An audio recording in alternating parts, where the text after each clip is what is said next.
The garage door rattled like a broken promise as I heard Nira's car pull into our driveway. Midnight again. Third time this week. I glanced at my watch and shook my head, tightening the wrench on my motorcycle's engine. At least the Harley was honest about its problems. Colby?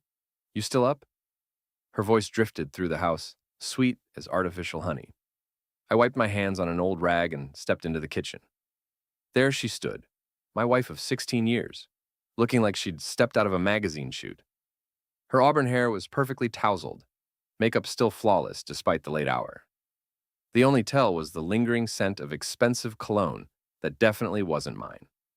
Working late again? I asked, keeping my voice neutral. Nira kicked off her designer heels and stretched like a cat. You know how it is at Muse? The creative process doesn't follow a 9-to-5 schedule. Pierce and Kai had this amazing breakthrough on the Morrison campaign, and we just couldn't stop the flow. Pierce Eldro and Kai Dornell, her creative partners. I'd met them at company parties, all handshakes and hollow smiles. Pierce with his perfectly styled beard and vintage band t-shirts that probably cost more than my monthly gym membership fees. Kai with his trust fund confidence and habit of calling everything revolutionary. Must be some breakthrough, I said, noticing the slight smudge of lipstick on her collar. What time did you guys wrap up? Oh, you know how time flies when you're in the zone. We're like this perfect creative triangle. They call me their muse. She said it with a little laugh, like she was auditioning for a commercial. I guess Van Gogh's muse also came home with someone else's cologne on her clothes, except he only lost his ear. I was losing my mind. Dad? Tabby appeared at the top of the stairs, our 15-year-old daughter with her mother's sharp features and my stubborn streak. Everything okay down there? Everything's fine, sweetheart, Nira called up. Just telling your father about my exciting day. Tabby gave us both a look that suggested she wasn't buying it, then disappeared back to her room. Smart kid. Probably already texting her friends about the latest installment of her parents' midnight drama. After Nira headed upstairs for her shower, I stood in the kitchen feeling like a stranger in my own house. This was Haverton, the kind of post-industrial river city where everyone knew everyone's business. Half the downtown was still boarded up from the factory closures, but the other half had been gentrified into art galleries and organic coffee shops. Perfect place for creative types to reinvent themselves. I'd been reinventing myself too, in my own way. 5 years ago, I'd left the fire department after a back injury and used my savings to buy the old Iron Foundry gym. It wasn't glamorous, but it was mine. Real people, real sweat, real results. No creative triangles or artistic breakthroughs required. The next morning, I was reviewing membership renewals when Brick Brickman walked into my office. Mason Brick Brickman, former police detective turned personal trainer, was the kind of guy who made problems disappear just by existing in the same room. You look like someone stole your lunch money, he said, settling his massive frame into the chair across from my desk. Nira's working late again. Creative emergencies, apparently. Brick raised an eyebrow. Creative emergencies at midnight? That's some dedication to the arts. She says they call her their muse. Muse, huh? Brick cracked his knuckles. In my experience, when guys start calling a married woman their muse, they're usually inspired by more than her creative input. I wanted to defend my wife, but the words stuck in my throat. Instead, I pulled out my phone to check our family calendar. That's when I saw it. Our shared tablet had synced with Nira's messages. The group chat was labeled Creative Triangle. The messages made my stomach drop. Pierce. Can't wait for tonight's session. You inspire us in ways you can't imagine. Kai. Our muse deserves special treatment. I've got the champagne ready. Nira. You two know exactly how to make a girl feel appreciated. See you at the usual spot. I scrolled through more messages, timestamps that didn't match her stories, photos that definitely weren't from any office I'd ever seen. Security logs from OmniMuse showed badge swipes that contradicted every late-night excuse she'd given me. Brick, I said, my voice steady despite the storm building inside me. How well do you know Pierce Eldro and Kai Dornell? Eldro's married to that sharp lawyer, Zara something. Dornell's got the socialite wife, Helena. Why? I turned my phone toward him. Brick read for a moment, his expression darkening. Well, he said finally, looks like your wife's been providing some very hands-on creative direction. The next part happened fast, like a controlled explosion. I called Zara Eldro first. Her voice was crisp, professional, the kind that cut through nonsense like a scalpel. Mrs. Eldro, this is Colby Varon, Nira's husband. I think we need to talk.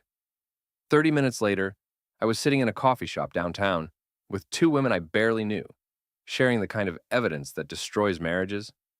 Zara Eldro was exactly what you'd expect from a successful attorney. Sharp suit, sharper eyes, and the kind of controlled fury that could level buildings. Helena Dornell surprised me. Beneath her perfectly styled exterior was a shrewd intelligence that had probably been underestimated by every man she'd ever met. These timestamps, Zara said, studying the messages on my phone. Pierce told me he was working on a solo project those nights. Said he needed space to think. Helena's laugh was bitter. Kai's been coming home with stories about late-night brainstorming sessions. Said they were developing something revolutionary that would change the industry. They weren't lying, I said. They were developing something. Just not what they told us. We drove to Omnimuse and Helena's pristine BMW. Three betrayed spouses united by a common purpose.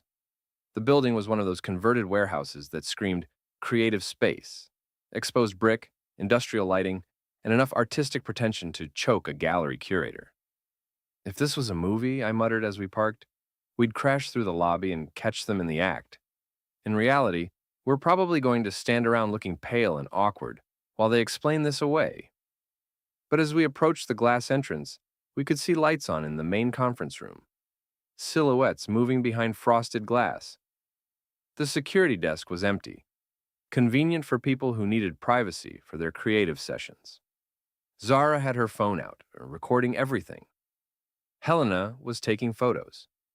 I just stood there, watching my marriage disintegrate in real time through a conference room window. The scene inside was exactly what you'd expect, and somehow worse than I'd imagined.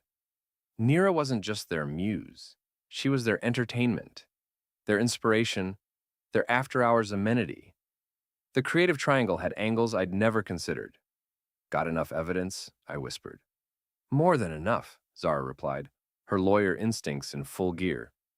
This isn't just adultery. It's workplace misconduct, misuse of company property, and probably a dozen HR violations. Helena was already on her phone, texting someone. I know a journalist who specializes in corporate scandals. She'll be here in 20 minutes. That's when things got interesting. Nira tried to send a text, probably another alibi selfie to cover her tracks. But the timestamps on the security footage, the messages we'd already captured, and the very obvious evidence of what they'd been doing made any excuse impossible. Within an hour, the Omnimuse lobby looked like a crime scene. Journalists, police, and curious onlookers filled the space. I watched through the glass as Nira, wrapped in someone's jacket, tried to explain herself to a detective who looked like she'd heard every story twice. Pierce and Kai emerged from the elevator, looking like deer in headlights. That's when I made my move. Gentlemen, I said, stepping into their path, having a creative evening? Pierce tried to brush past me. This is a misunderstanding, Colby. We can explain everything. I didn't move. I'm sure you can. You're creative types, after all. Very inspiring work you've been doing. Kai, clearly the weaker of the two, started stammering about artistic collaboration and professional relationships. I placed my hand on his chest, not violent, just firm enough to stop him from walking away. Here's to creative thinking, I said loud enough for the gathering crowd to hear. Maybe you'll get your own reality show. I Hear Orange is very inspiring. The lobby had filled with phones and cameras. Every word, every gesture was being recorded for posterity. Social media gold in the making. Pierce tried to play the victim card. You're being unreasonable, Colby. This is harassment. Harassment? I laughed. I'm just appreciating your artistic process. Very hands-on approach to creative direction. That's when Tabby's first post went live. I saw it on someone's phone screen. My mom, the Muse. Guess she inspired the whole city tonight. The kid had inherited her mother's timing and my sense of sarcasm. Dangerous combination. As the police led the creative triangle away for questioning, I stood in that lobby surrounded by cameras and curious faces and made a decision. They wanted a villain. They wanted drama. I'd give them a performance they'd never forget. But first, I needed to go home and figure out exactly how deep this inspiration had gone. The next morning, Iron Foundry Gym felt like a sanctuary. Real people, real problems, real solutions. No creative triangles or artistic emergencies, just iron and sweat and the honest work of building something stronger than you were yesterday. But sanctuary doesn't last long in a town like Haverton, especially when your personal life becomes public entertainment. Colby, Mrs. Caspar from next door, cornered me in the parking lot. I saw the news. That poor Nira, having her private life exposed like that. Poor Nira. Right. The victim of her own creative process? It's a difficult time, Mrs. Caspar, I said, trying to get past her without being rude. You men never understand the pressure women face in creative industries. Sometimes they have to make compromises. Compromises. That's what we were calling it now. Inside the gym, the atmosphere was different. Some clients avoided eye contact, others stared too long. The story had legs, and everyone wanted to see how the wronged husband would handle his 15 minutes of infamy. Brick found me in my office, scrolling through social media posts about the scandal. The creative triangle had become Haverton's hottest gossip, complete with hashtags and think pieces about modern relationships. Nira's fighting back, he said, showing me his phone. Claims you're controlling, jealous, abusive. Says she was seeking emotional support from colleagues because of problems at home. I read her statement, posted on every platform she could find. According to my wife of 16 years, I was a possessive monster who drove her to seek comfort elsewhere. The creative triangle became her escape from domestic oppression. She's good, I admitted. Turn the cheaters into victims, make the betrayed husband the villain. Classic misdirection. Some people are buying it, Brick said. Lost 3 clients this morning. They said they don't feel comfortable around someone with anger issues. Anger issues.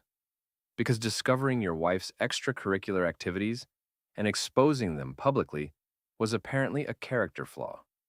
That afternoon, I got a call from Mira Chen, one of Nira's co-workers at Muse. We'd met at company parties, but she'd never called me before. Colby, we need to talk. There's more to this story than you know. We met at a diner on the outskirts of town, the kind of place where conversations stayed private, and the coffee was strong enough to wake the conscience. Mira slid a manila envelope across the table. Your wife wasn't just having an affair, she said. She was planning your destruction. The documents inside made my stomach turn. Email chains discussing my psychological instability. Plans to document abusive behavior that could be used in divorce proceedings. Financial projections showing how much Nira could get with the right legal strategy. They called it Project Liberation, Mira explained. Pierce and Kai were helping her build a case for an abusive marriage. The affairs were just bonus entertainment. Why are you showing me this? Mira's smile was sharp as broken glass. Because Nira stole my promotion 6 months ago, took credit for my work on the Morrison campaign, and convinced management I was difficult to work with. I've been waiting for the right moment to return the favor. Revenge served cold, with a side of corporate politics. I could appreciate the artistry. What do you want in return? Nothing from you.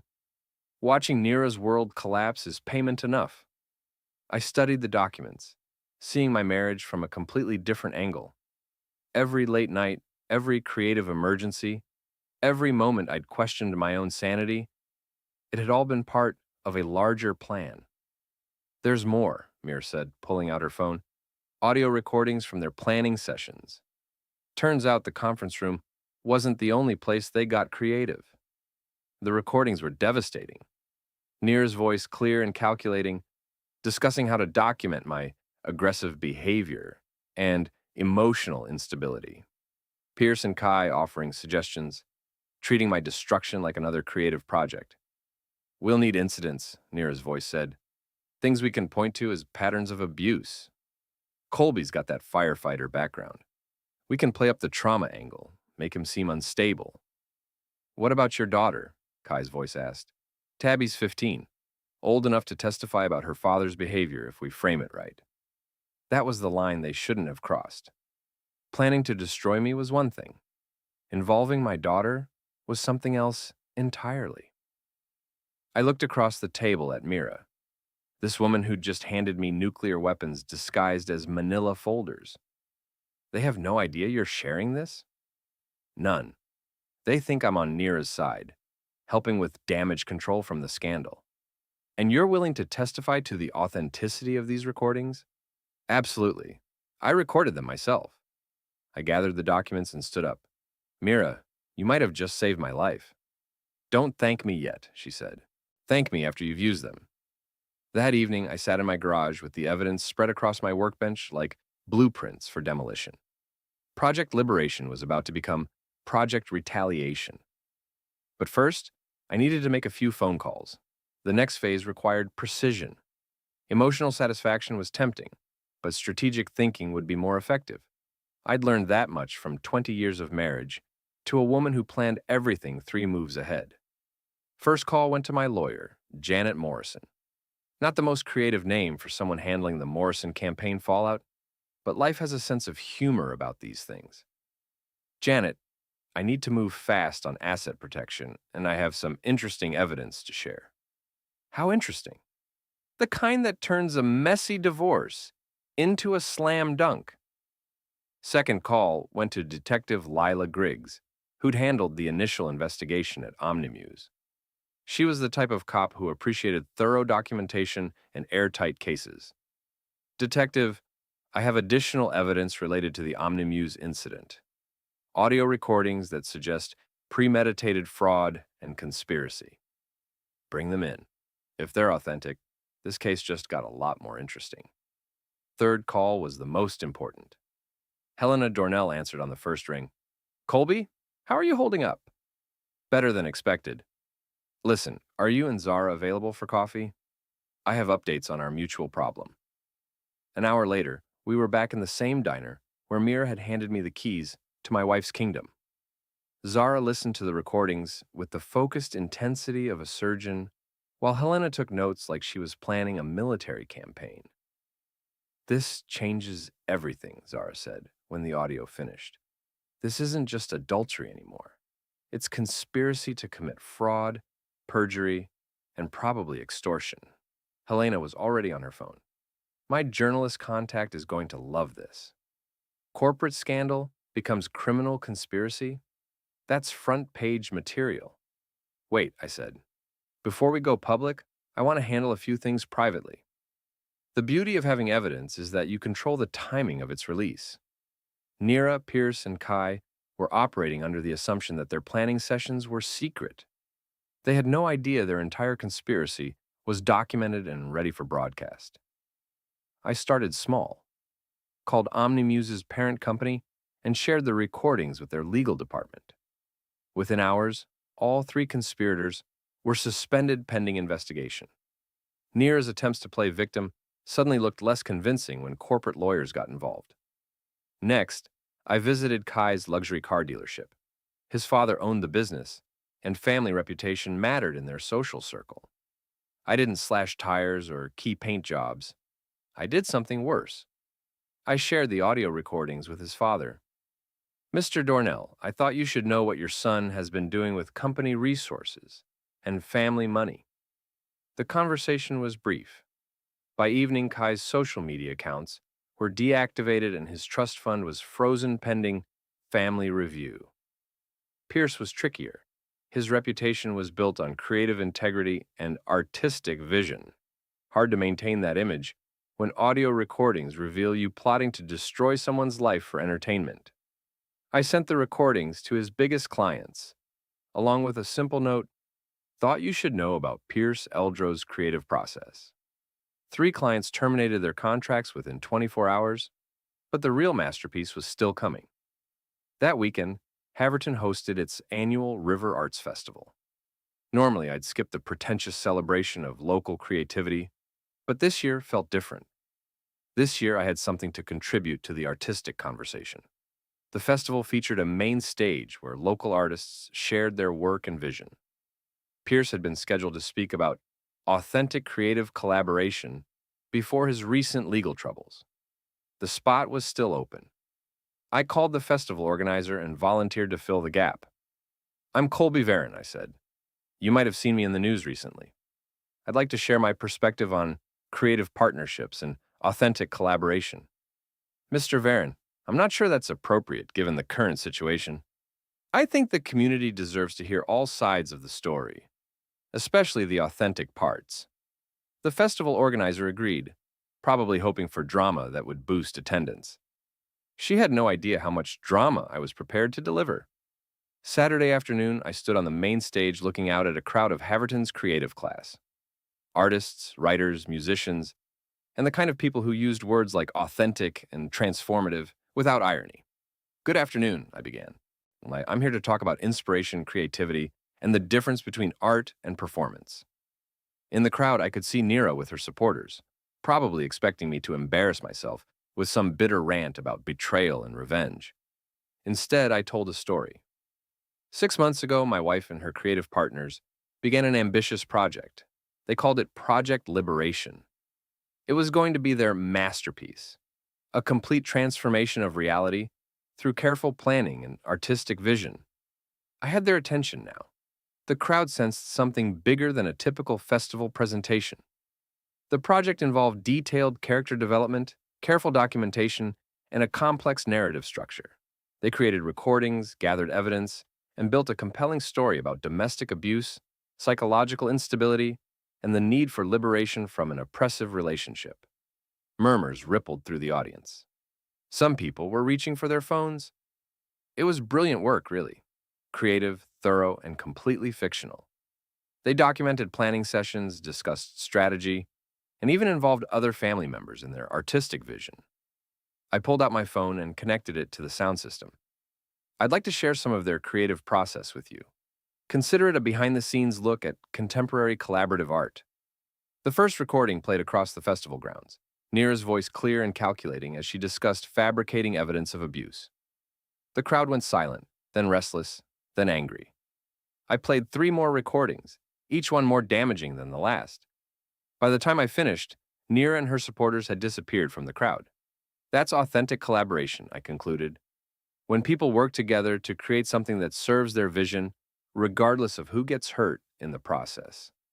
The applause was scattered and uncomfortable, but I didn't care. I'd said what needed saying. As I left the stage, my phone was already buzzing with messages.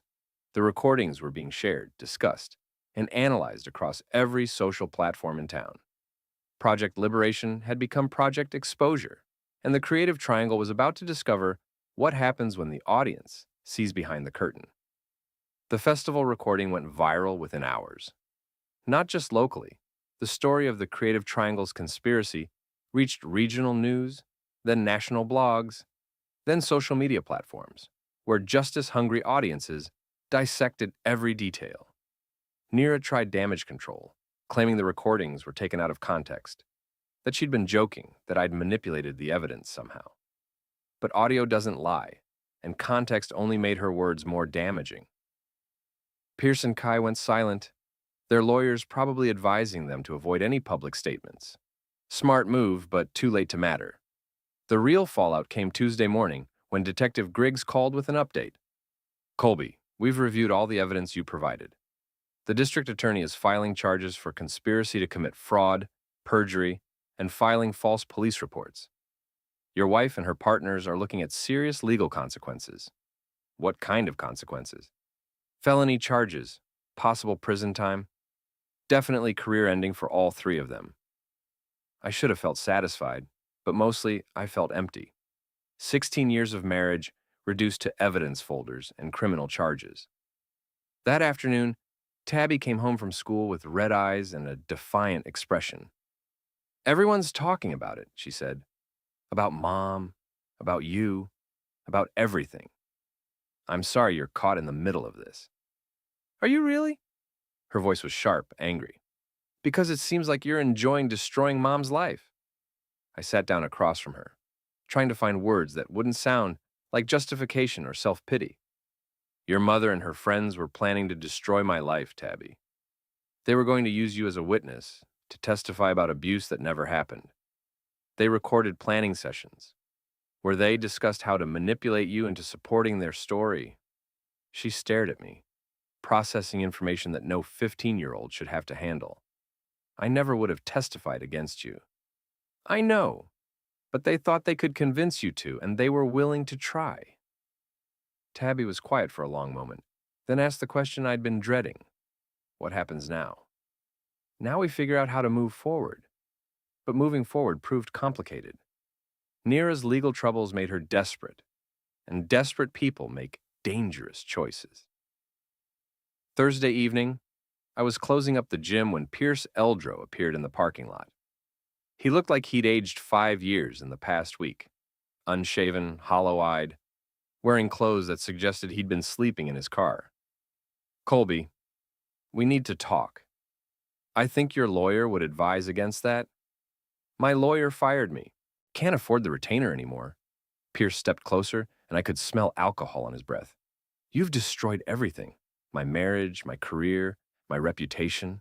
Was it worth it? You destroyed your own life, Pierce. I just made sure people knew about it. We could have worked something out, kept it quiet, handled it privately. Like you handled Project Liberation privately? Pierce's face twisted with rage and desperation. That was Nira's idea. We just went along with it. You went along with planning to destroy my life and traumatize my daughter. That was your choice. He lunged forward, swinging wildly. I'd been expecting something like this. Desperate men do predictable things. I stepped aside, let his momentum carry him past me, then grabbed his arm and used his own weight to put him face first against my truck. Pierce, you're drunk and making bad decisions. Go home. I don't have a home anymore. Zara took everything. Then go to a hotel. But if you come near me or my family again, I'll have you arrested for harassment. I released him and stepped back. Pierce straightened his clothes, trying to salvage some dignity from the situation. This isn't over, Colby. Yes, it is. You just haven't accepted it yet. He stumbled back to his car, and I watched him drive away with the careful precision of someone who knows they're too impaired to be driving. Friday morning brought news that Pierce had been arrested for driving under the influence, his second offense, which meant mandatory jail time and license suspension. The creative triangle was collapsing under the weight of their own choices. But the final act was still coming. Saturday night, Haverton's downtown hosted a charity gala for the Arts Council. Normally, I'd avoid that kind of pretentious gathering, but this year felt different. This year, I had unfinished business. The gala was held in the renovated warehouse district, the same neighborhood where Muse had their offices. Irony has a sense of location. I arrived alone, wearing my best suit and the kind of confidence that comes from knowing you've already won. The crowd was the usual mix of local artists, business leaders, and people who attended charity events to be seen supporting worthy causes. Nira was there, of course. She'd managed to find supporters who believed her version of events, people who saw her as a victim of vindictive masculine revenge. She looked elegant and fragile, playing her role perfectly. When she saw me across the room, her composure cracked for just a moment. Then, she recovered, surrounded herself with sympathetic friends, and continued her performance. The evening's program included speeches from local artists and community leaders. I hadn't planned to speak, but sometimes opportunities present themselves. During the open microphone portion, I walked to the podium. Good evening, I'm Colby Varon, and I'd like to share some thoughts about truth, creativity, and consequences. The room went quiet. Everyone knew who I was and why my presence was significant. 6 months ago, I discovered that people I trusted were planning to destroy my life through creative storytelling. They were going to use fiction disguised as truth to take everything I'd worked for and damage my relationship with my daughter. I could see Nira in the crowd, her face pale but defiant. Tonight, I want to share the final chapter of their story. I pulled out an envelope and opened it slowly, deliberately. This is a DNA test, I said. For the past 15 years, I've loved and raised Tabby Varon as my daughter. Recently, I began to question whether that relationship was as real as I believed. The room was completely silent now. Even the waiters had stopped moving. The results confirm what I hoped. Tabby is my biological daughter. But for the past week, I've let my wife and daughter wonder about the results. Let them worry about what this test might reveal. I looked directly at Nira. That's what uncertainty feels like. That's what it's like to have someone you trust threaten the foundation of your family. I folded the test results and put them back in the envelope. The difference is, my uncertainty was based on their documented conspiracy to destroy my life. Their uncertainty was based on consequences they created for themselves. I stepped away from the microphone and walked toward the exit. Behind me, I could hear whispers and movement as the crowd processed what they'd just witnessed. In the parking lot, Nira caught up with me. "How could you do that?" she demanded. "How could you let Tabby think you might not be her father? The same way you could plan to use her as a witness against me in a fabricated abuse case. That was different. We were protecting ourselves. From what? A marriage you could have ended honestly anytime you wanted?" She didn't have an answer for that. "It's over, Nira. The conspiracy, the lies, the creative triangle, all of it. You made choices, and now you live with consequences. What about Tabby? What about our family? You should have thought about that before you decided to destroy it for your artistic vision." I got in my truck and drove away, leaving my wife standing in the parking lot of her own final performance.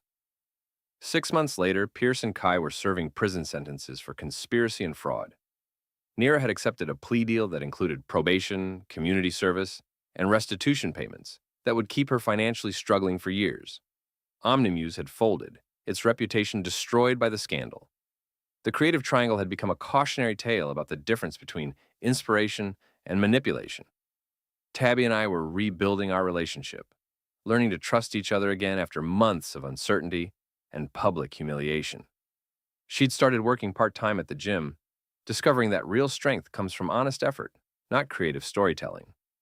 Iron Foundry Gym was thriving. Turns out, people respect someone who fights back against injustice, even when the methods are unconventional. I never saw Nira again after that night in the parking lot. She moved to another city, trying to rebuild her life away from the wreckage of her creative ambitions. Sometimes I wonder if she learned anything from the experience, if she understands the difference between inspiration and destruction. But mostly, I don't think about her at all. The Muse's curse was broken. The creative triangle had collapsed under its own contradictions, and I was finally free to build something real.